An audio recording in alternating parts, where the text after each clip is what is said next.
এখানে তো একটা টেইলার দোকান দেখা যাচ্ছে, কালকে তো আমার গার্লফ্রেন্ডের সাথে দেখা করব, দেখি একটা শার্ট নেওয়া যায় কিনা। ভাই এখানে কি শার্ট সেলাই করা যাবে? হ্যাঁ ভাই, এখানে শার্ট সিলানো করা হয়। আপনি কি শার্ট সিলাইবেন? জি ভাই, আমার একটা নতুন কোয়ালিটির শার্ট লাগবে, আপনি কি সেলাই দিতে পারবেন?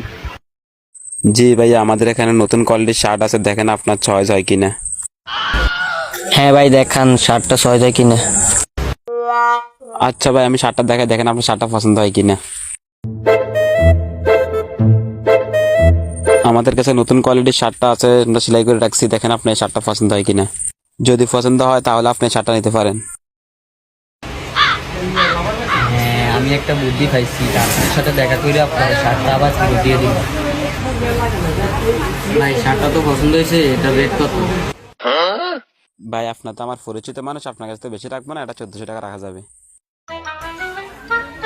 না ভাই, এত দাম হবে না, আর একটু কমাই রাখেন।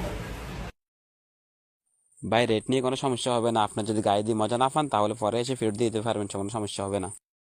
Oh my god. হ্যাঁ, আমি একটা বুদ্ধি পাইছি, গার্লফ্রেন্ডের সাথে দেখা করে আপনার শার্টটা আবার ফেরত দিয়ে দিব। আচ্ছা ভাই ঠিক আছে, আপনি এটা প্যাকেট করে দেন, আমি কালকে এসে টাকা দিয়ে দিন। যদি করে ভালো লাগে তাহলে আপনাকে টাকা দিয়ে দেবেন। আচ্ছা ভাই, আমি প্যাকেট করে দিচ্ছি, আপনার যদি ভালো না লাগে আপনি পরে এসে ফেরত দিয়ে দিতে পারবেন। হ্যাঁ, বোকা দোকানদার পাইছে, আমার কাছে তো টাকাই নাই, আমি শার্টটা নিয়ে চলে যাবো, আর আসমুল্লা দোকানদার তো আমাকে চিনেই না। আচ্ছা ভাই, আমি চলে যেতেছি। হ্যাঁ